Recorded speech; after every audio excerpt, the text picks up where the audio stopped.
I was just about to ask everybody to kind of find their seats and stuff, and then everybody just unanimously did it at the exact same time, so that makes my job easier.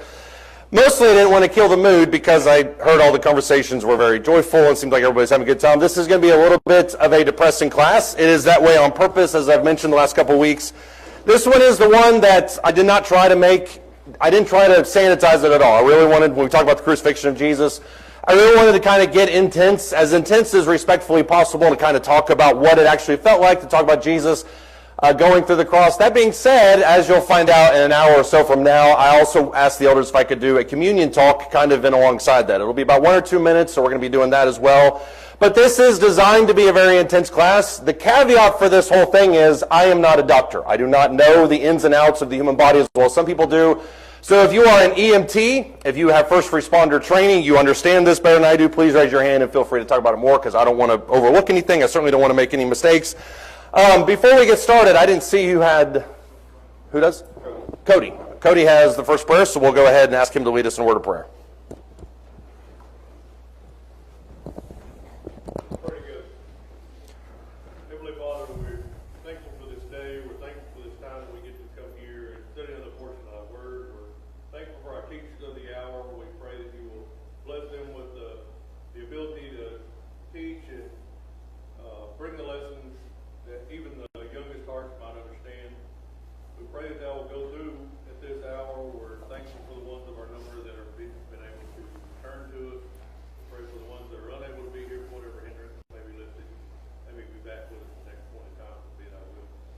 Pray that will watch over us, guide, guard, direct us. All these things we ask in Christ's name. Amen. Thank you.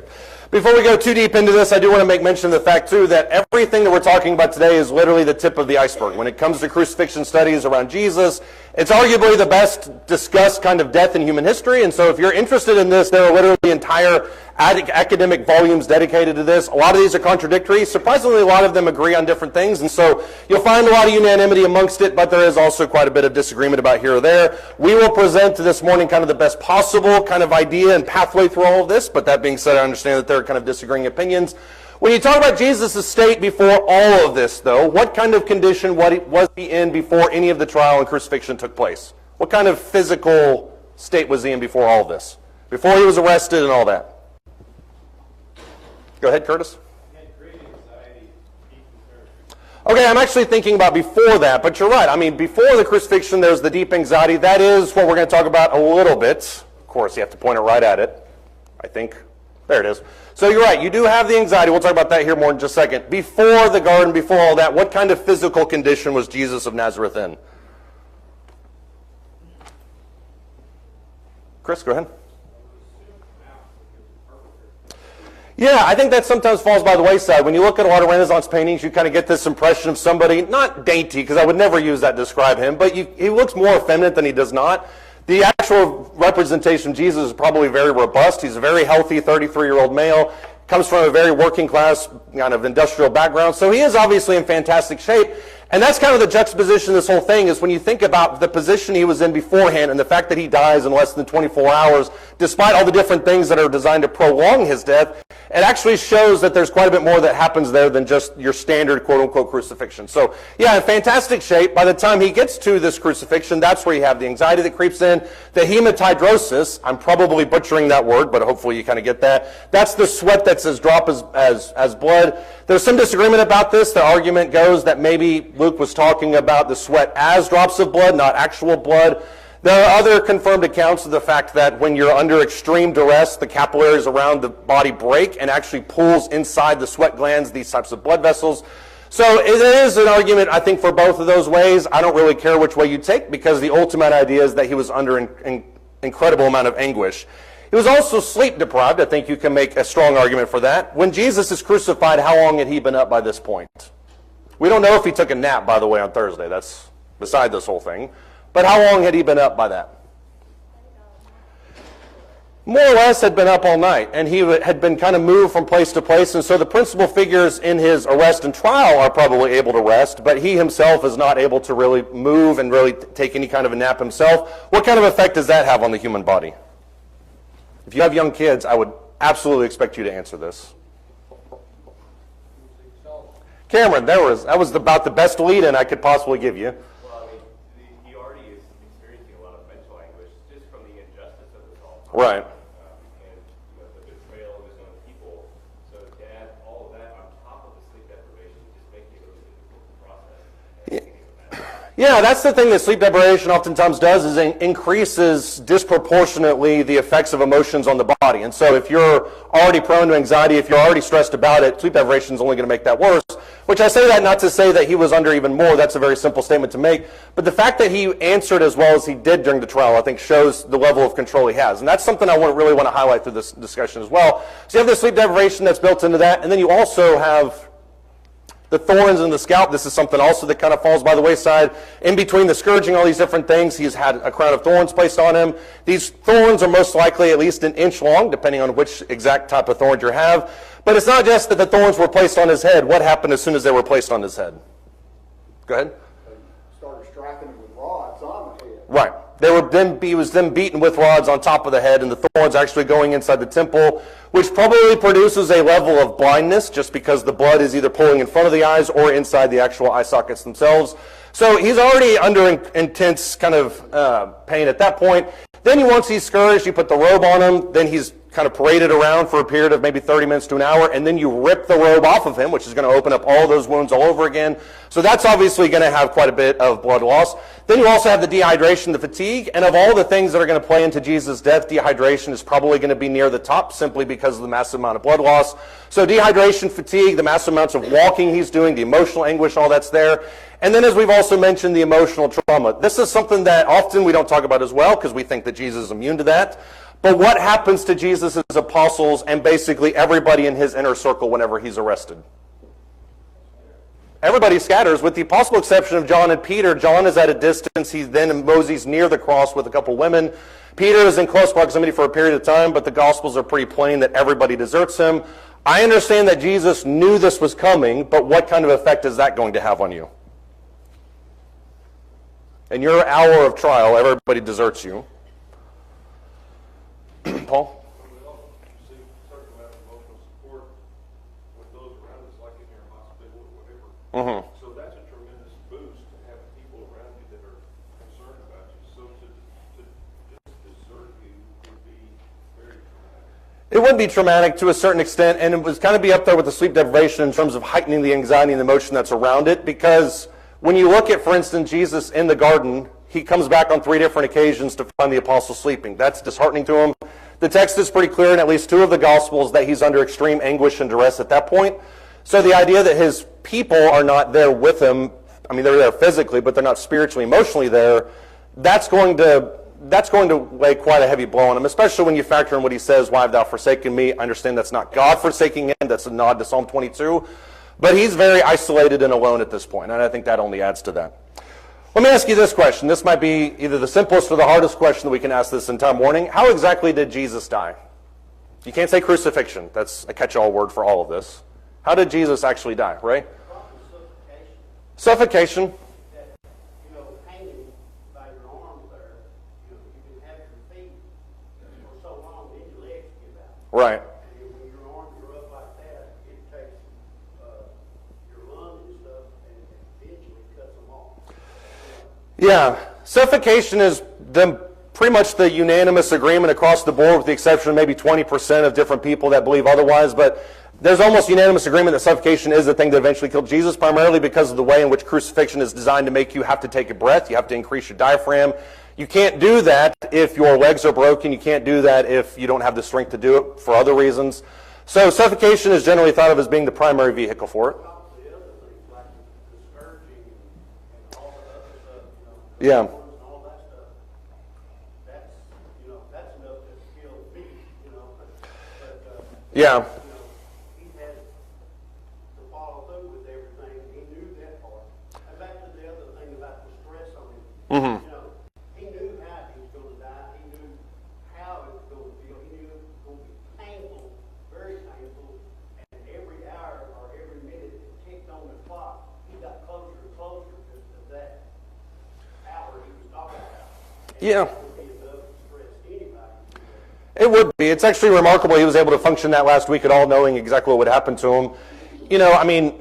we'll talk about this when we get to the actual crucifixion site, but just the sight of seeing the cross itself was enough and was designed to scare most prisoners into some state of shock regardless. And I'm not trying to make light of it, but what you said there I think was very apropos.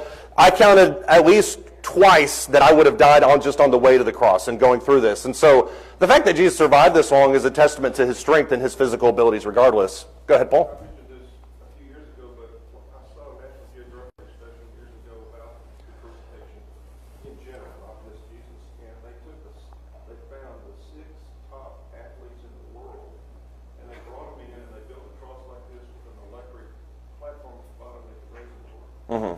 So they put them up on the cross on the platform, and all they did was tie them on with ropes really tight and then drop the platform.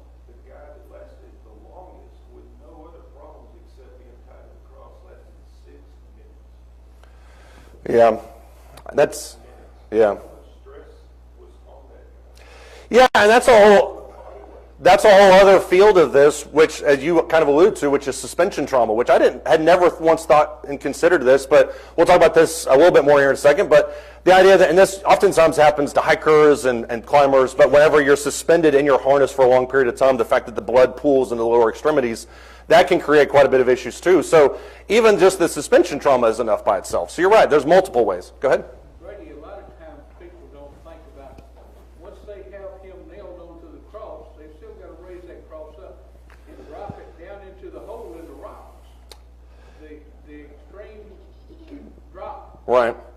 is a lot of pain too. So that depends on which version of crucifixion, because we'll talk about this a little bit more, but the varieties of crucifixion styles, and the one that was prominent in Judea at this time, they most likely would have already had the poles in place. And the other aspect of that too is that oftentimes when we look at paintings, he's depicted as being 15, 20 feet up in the air. That's probably also not the case, primarily because he's able to stick a sponge on the end and on the spear and hold it up to Jesus. He probably is suspended anywhere from 2 to 3 feet, his feet above the ground. So you're right. I mean, would there be a drop? Absolutely. But I don't think that was the way in which Jesus was crucified. And once again, I could be way off on that too. Go ahead. I know too, from reading about how crucifixions were done and everything. You see pictures, you know, people draw these pictures and they'll have holes here in the Right. center of the hand. Usually they drove them right through here. Right.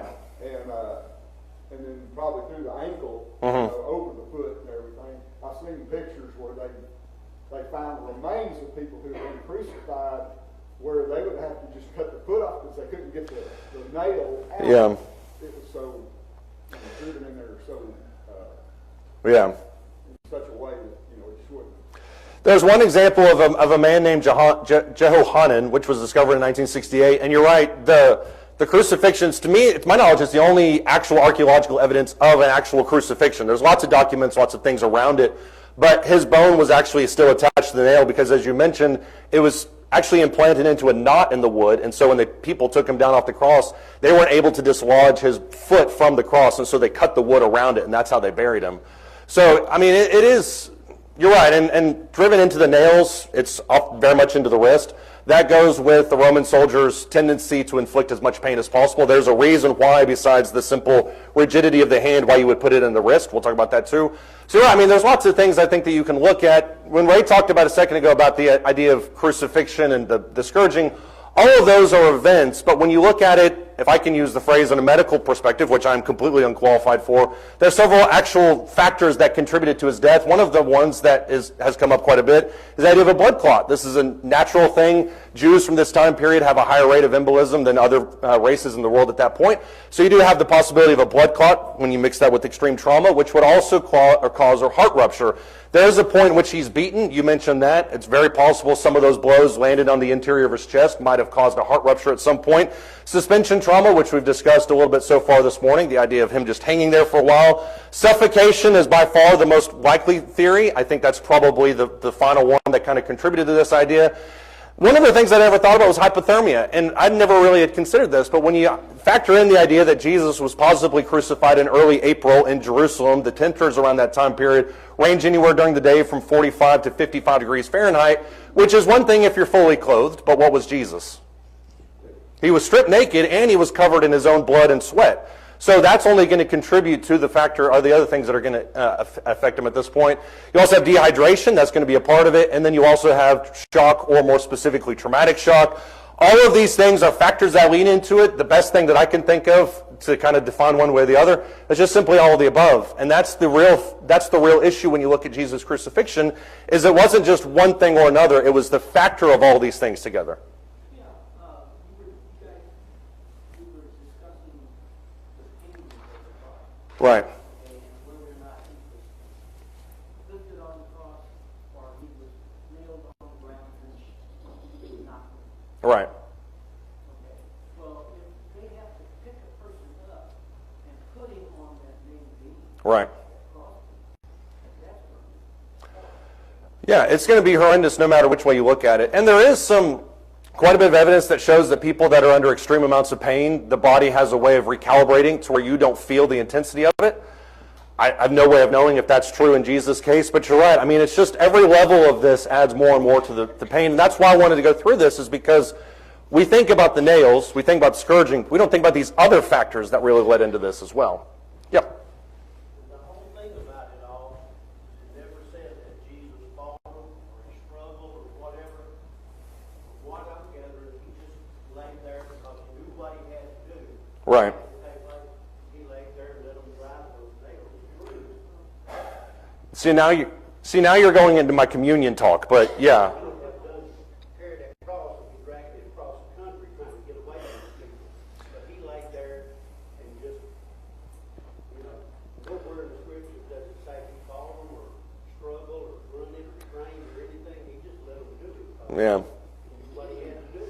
And that's what makes the irony of what Peter tried to do with his one sword against an entire cohort of Roman soldiers almost laughably futile, is because Jesus could have called, as he mentions, 10 legions of angels. At any point he could have stopped it, but he chose not to.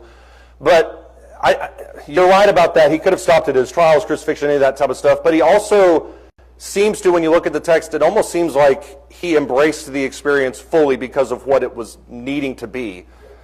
And I'm really trying hard not to say anything that is wrong, because I don't want to dip into any kind of heresy, because I understand there's lots of traditions surrounding this.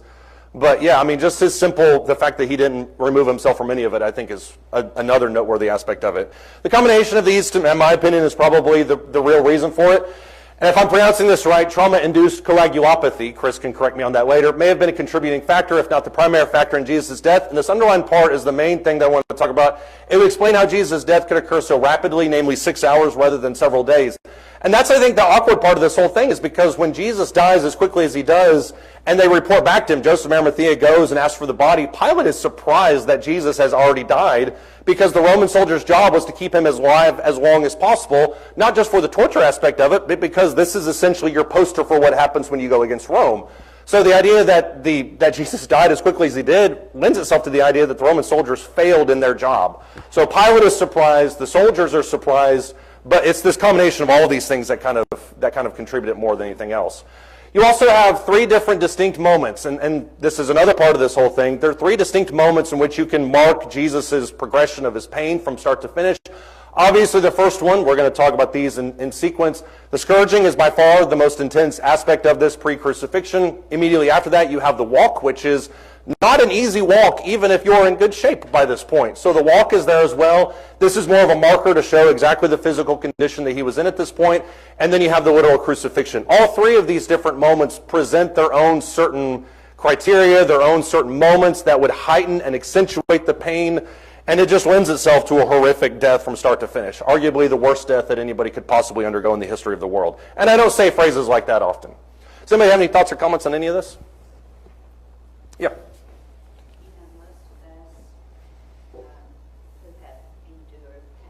Right. Your body has a system that's automatic. Whether you faint or you go into coma, Right. or you go into shock, or you have a stroke, you have all these automatic systems that you have no control over. Right. Versus his full 6 hours plus the scourging, plus the anguish, plus all of those other things. His body endured so much more than any of us could have. Right. Even attributed to ourselves. We could never have endured that kind of suffering. No. No, and you're right. The lucidity of Jesus throughout the entire process shows that he was there for every bit of it. There was no part of his brain that ever shut off and said, I'm just going to be numb to it.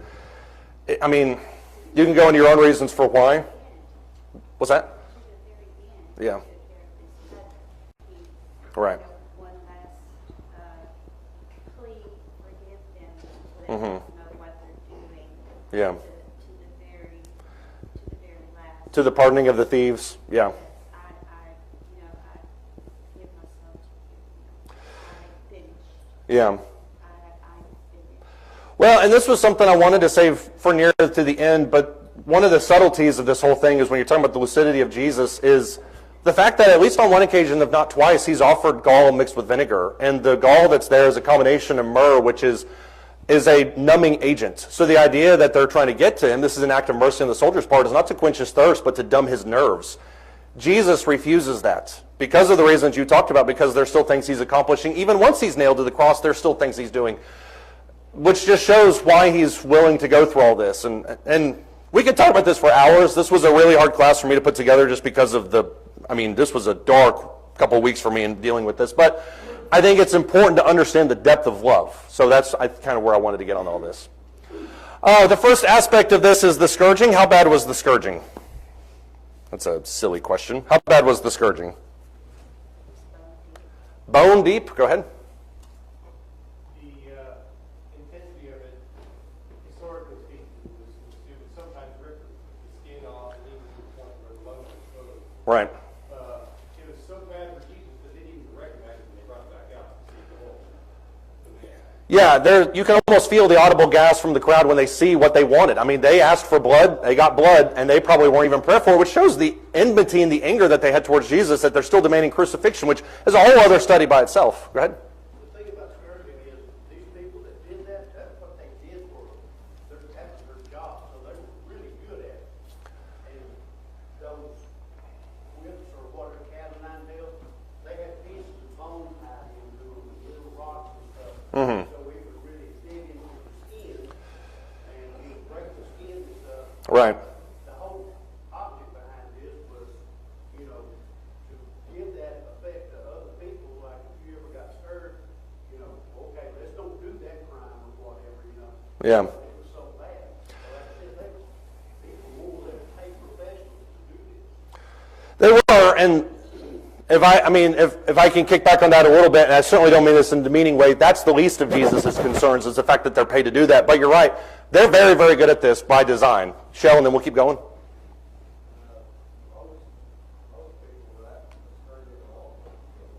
Right. The scourging alone would have killed him, if not immediately, would have certainly over the next 2 weeks. So you're right. I mean, it by itself is terrible.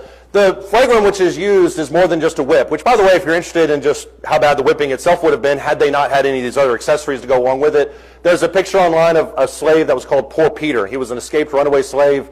He eventually was captured and he was whipped by his master at a post, which was very similar to the way that Jesus would have been over the post during his scourging. That whipping didn't have any accessories on it, but the scars on the back of poor Peter would have been enough to send shivers down anybody's spine. What you're essentially being hit with if you're Jesus is something called a flagrum, which is, yes, it's a cat of 3 tails. There's a cat of 9 tails version we'll talk about here in a second. It's not just designed to be heavy. As you can tell, that handle is very thick, but the leather whips on the back have pieces of bone, have pieces of iron, have pieces of lead. And this is twofold. Number one is to rip off the skin and to expose essentially the bottom layer of the flesh. But then you have those metal balls that are designed to produce interior bruising as well. So even if you can't get to the internal organs, you're going to hit him with essentially a metal ball as hard as you can several times in order to bruise the inside of it. And as you talked about, since these were Roman soldiers, they didn't have really any kind of hesitation over using 40 stripes minus 1. They're going to beat him as many times as they want to. There's also the idea that Jesus at one point was flipped over to reveal his chest, and so now they're flipping him on the chest as well. So all of this kind of goes to the idea that these are people that are doing this as much as they want to. They enjoy it. To your point about the paid professionals, the Roman soldiers that are stationed in Judea at this time, there's one of two schools of thought. Either they were Roman veterans who had been around the block a few times, or they're auxiliary troops, which it's possible that they were both. Auxiliary troops that were stationed up near Caesarea, and these were people that were made up not only of people who hated the Jews, because there's a lot of racism taking place in Judea at this time, but also made up of Samaritans. Samaritans hated Jews too, and since Judea was exempt from military service because of virtue of their status, Samaria had no issue with that. They would send their people to service no matter what. So it's very possible that the people who are whipping Jesus at this point not only hate Jesus physically, nationally, but hate him religiously because of their status as Samaritans. So there's a whole lot of layers to this that make it difficult. There's a video that I wanted to show too, and this is a brief, I think it's a 30-second video, but it's of a doctor that's demonstrating a cat of 9 tails and a cat of 3 tails up against a cardboard box. I turned off the sound because his voice kind of gets to me, which sounds silly when we're talking about everything else here. But regardless, he's talking about all these things in real time, and I think you can see when you watch this video just how intense this situation is. Remember, once again, there's 2 whips. There's the cat of 3 tails and a cat of 9 tails. I wanted to keep the audio on because you could hear the impact. I will post this video on the Facebook group a little later, but just notice how hard he hits this cardboard box and what kind of damage happens on the back end of it.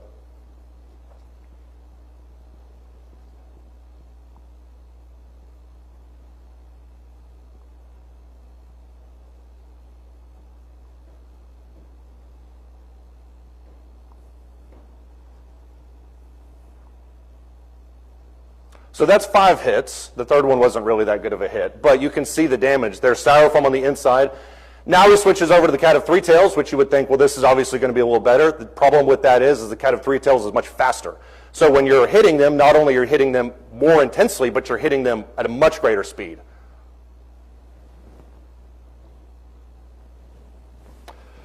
So I cut it right off there because he eventually just walks up and starts tearing the box apart, which shows you that. But you can see just with a matter of 7 hits with 2 different versions of this weapon, he's essentially able to tear the upper flesh off. Go ahead. I don't mean to imply anything about anything here, but there's always, at every congregation, someone when they are on the table, they will say, this is the bread which represents Jesus' body broken on the cross. Mm-hmm. Southside, there were a lot of people that used that phrase, and I was an elder, and I had 2 or 3 people come to me over the years that really complained about that. They did not like the term broken because they said his bones weren't broken. That's true. His entire body was broken. So that's a perfectly acceptable phrase. His body was broken on the cross for us. The only thing not broken was the bone. Yeah, I don't know how anybody could look at his body and not see that it's broken, which is the exact phrase that Jesus uses. So, Now, too, you can't die unless something in your body is broken. So Right. the fact that he died on the cross is obvious that something was broken. His heart broke. He had to stop. So that's perfectly for appropriate phrase to use. yeah, I have no problem with that phrase for sure. This guy summed it up, I thought, really well when he talks about the death of Jesus. I'll read this because the font is a little small. He says, as the Roman soldiers repeatedly struck the victim's back with full force, the iron balls would cause deep contusions, and the leather thongs and sheep bones would cut into the skin and subcutaneous issues. Then, as the flogging continued, the lacerations would tear into the underlying skeletal muscles and produce quivering ribbons of bleeding flesh. Pain and blood loss generally set the stage for circulatory shock. The main concern here, obviously, is blood loss. You're talking about external, internal. You're causing all sorts of damage across the board. But this is interesting because it paints the scourging process as twofold. Number one, we're going to tear off as much of the top layer as humanly possible, all the flesh and the skin and the blood. And then we're essentially going to keep beating him so that we can get to the lower levels, which is the muscles, the internal organs, all these other things. So it's not a single process where you just whip him and then you're satisfied. We're trying to get as deeply as humanly possible because we want to set the stage for this person to die within a period of 7 days, which is a very delicate process if that's your job. So is it brutal? Yes, but these guys were also masters at walking that edge and making sure they did it, which I think when you can read the Gospels, Pilate himself is kind of aghast at how brutal it is. So they did their job very well, unfortunately. Somebody have any thoughts or comments? Go ahead.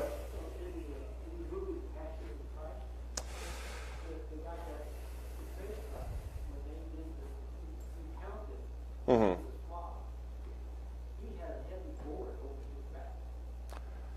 Yeah.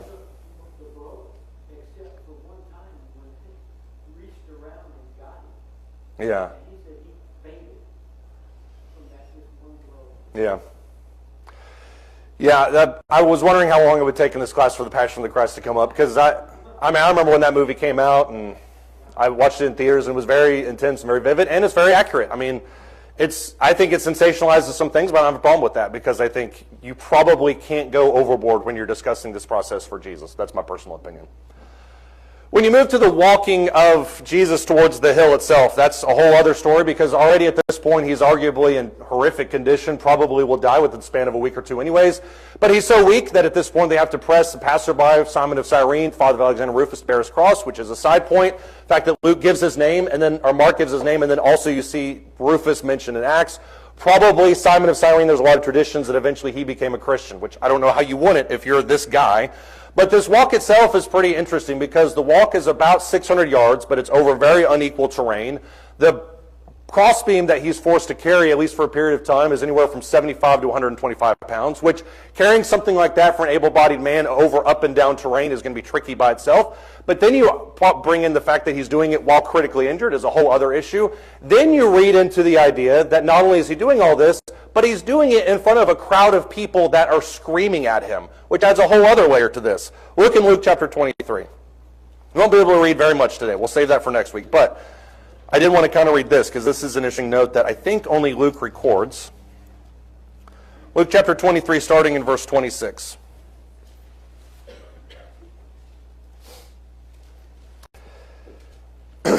Luke 23 and 26. It says, when they led him away, they seized a man, Simon of Cyrene, coming in from the country, and placed on him the cross to carry behind Jesus. This is an actual example of what Jesus said. If they press you to go 1 mile, go with them 2. This is a representation of that.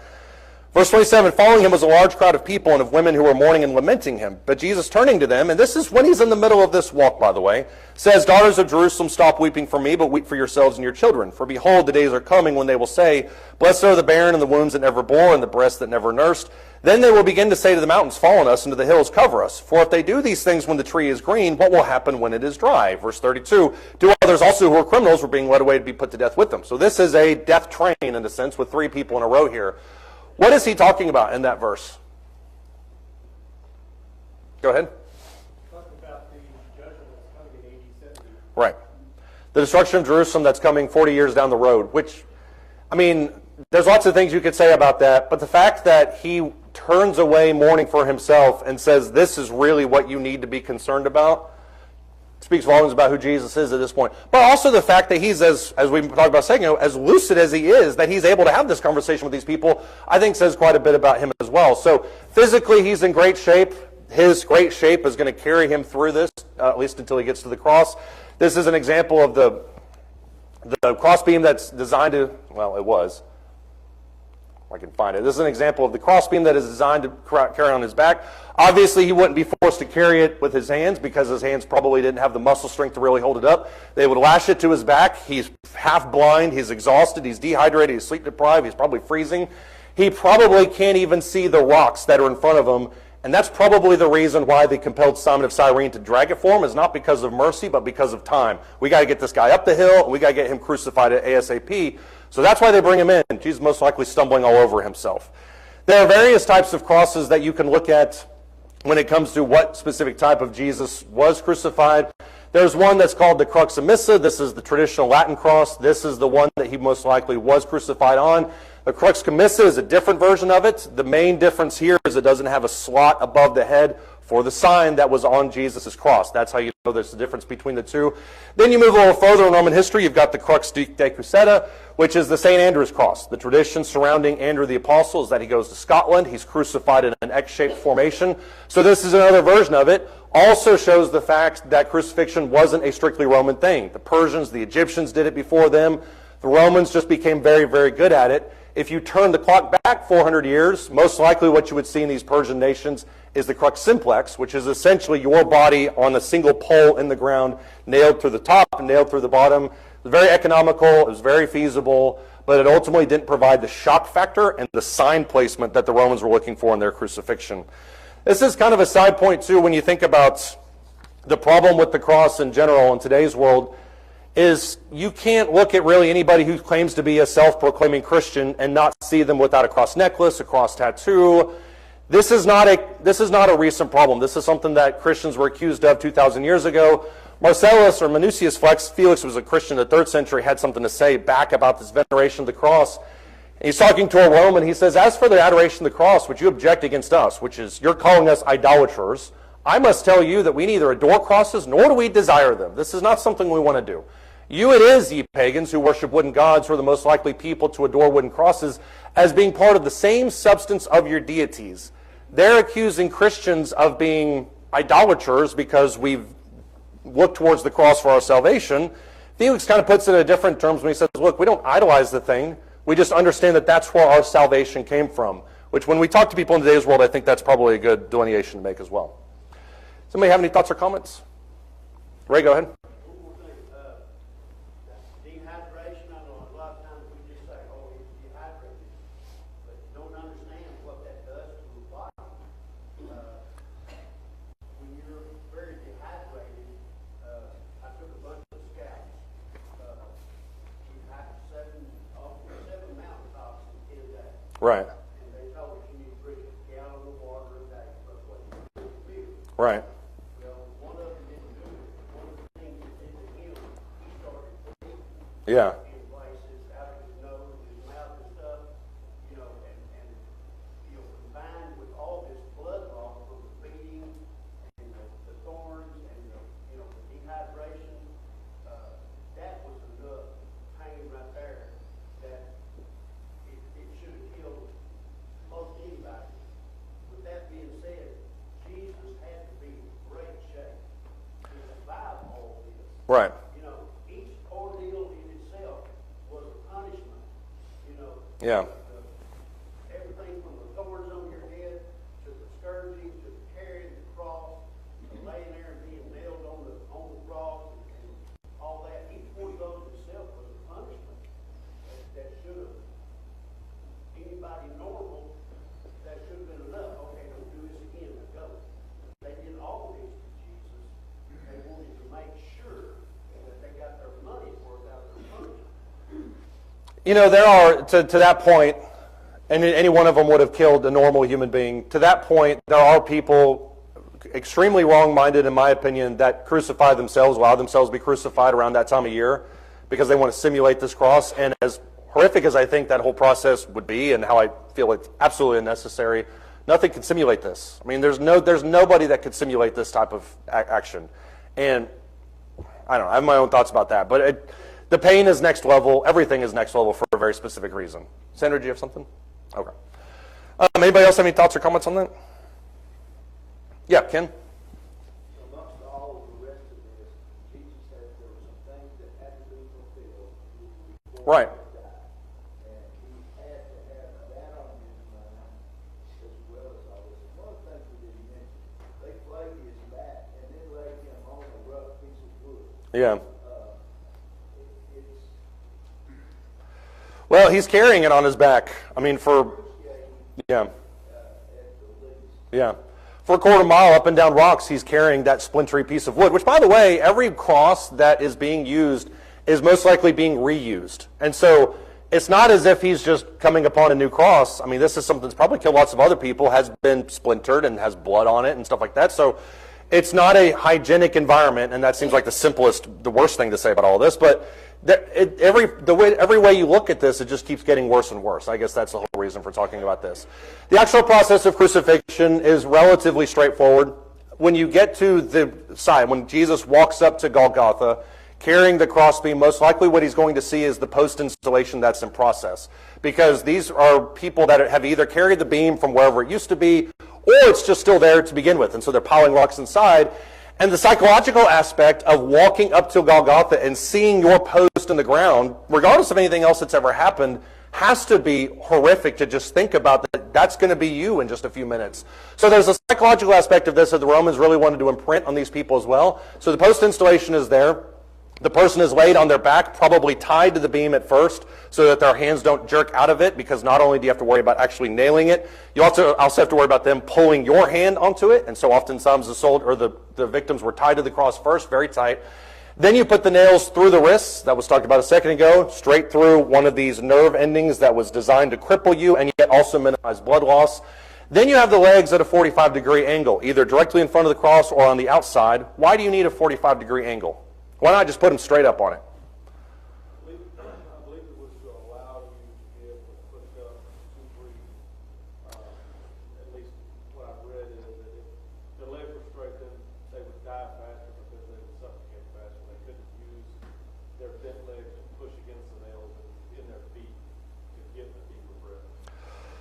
You may very well be right. What I actually heard was the exact opposite, and I say that not to necessarily disagree with you, but the feet were put at a 45-degree angle in order that the soldiers could self-regulate the process of death. Because as you mentioned, if you're at a 45-degree angle, you can lift yourself up and down, but if time is quick or you're trying to press against a clock in some way, you come over and break various pieces of the body so that you can hasten death and then eventually suffocate them. Whereas if you're more upright, you don't really have to lift yourself up and down as fast. And so my understanding of it was the self-regulating, but regardless, you're right. It has to do with asphyxiation. Curtis? That is a form of extending the hardness of it all. It extends your life. So as you're hanging there, you can't exhale. Right. In order to exhale, you have to push yourself back up to exhale and take another breath. Right. And the excruciating pain upon your feet that you're doing this, Right. you know, it adds to the horror. Yeah, because as you mentioned, when it goes through the ankle, it's not going through, it's going through the area around the ankle, but they're driving it straight through the heel bone because that is the strongest point of the foot by which they can angle it and then into the wood. And so the simple process of standing up on that, you have to put it on the strongest way. Otherwise, you're going to rip through and then the soldiers have got to redo it. Which, by the way, first century Christians argued that Jesus did eventually have a seat on his cross, so that allowed him to sit a little bit. Everybody probably did to a certain extent. I'm sure he didn't care or use it, but there it was. And then the sixth step in this whole process is just wait to die. The soldiers are there for as long as they need to be in order to ensure that he dies, but they're also there for protection of the corpse to make sure that people don't come down to take him off the cross before he dies, but also to shoo away animals. It's all about regulation at this point to ensure the most brutal death possible. It's interesting, but we don't have much description of the people that it was written to. Mhm. Who have understood what crucifixion was. Oh, yeah. To us, we've got questions. They Right. wouldn't have questions. Right. They would have seen it firsthand and understood what was going on. And they said they crucified him, they would have understood. Right. That's a great point to bring up. They would have, to them, it wouldn't have been an issue. Crucified, I'm associating with all sorts of different things. Yeah, that's a great point too. So, yeah, Sandra? Mm-hmm. The horror of war Mhm. with spears and axes and things like that. Yeah. This brought it to every citizen. Right. And when you're placed up high or on the hill, many people saw the gloriness. Yeah. Yeah, which we'll talk about this more next week, but the location of Golgotha is intentional because, like you mentioned, normally they're put on roads, public places. Why Golgotha of all places?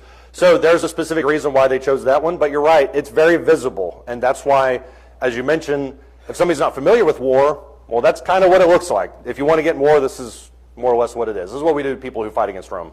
We talked about the nails going through the wrists. This is specifically through the wrists, and as you can tell there, it goes to the median nerve. It does not go through any of these major arteries, primarily because you want to slow down blood loss but increase pain. I heard one preacher say that the nail going through that specific nerve would have been similar to putting your funny bone in a vice grip and then just tightening it up as much as possible.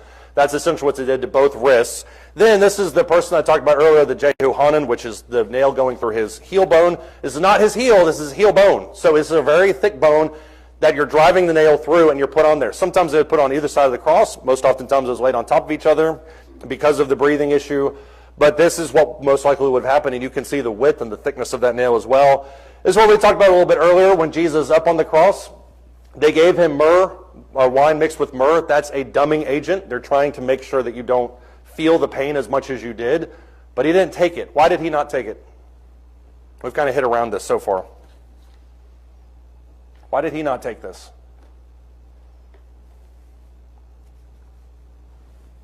Ken?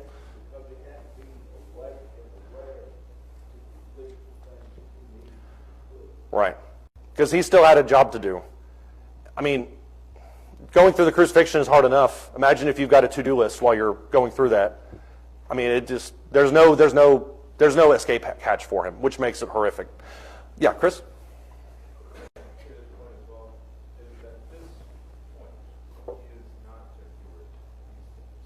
Right. Yeah, the point isn't to get through it at all. The point is to prolong the agony until eventually you're gone. So you're right. I mean, they didn't have any issue with him dying because that's what they wanted to do. This was just an act of mercy on their part. Yeah. Shell? Seems kind of similar to me to the Muslim idea of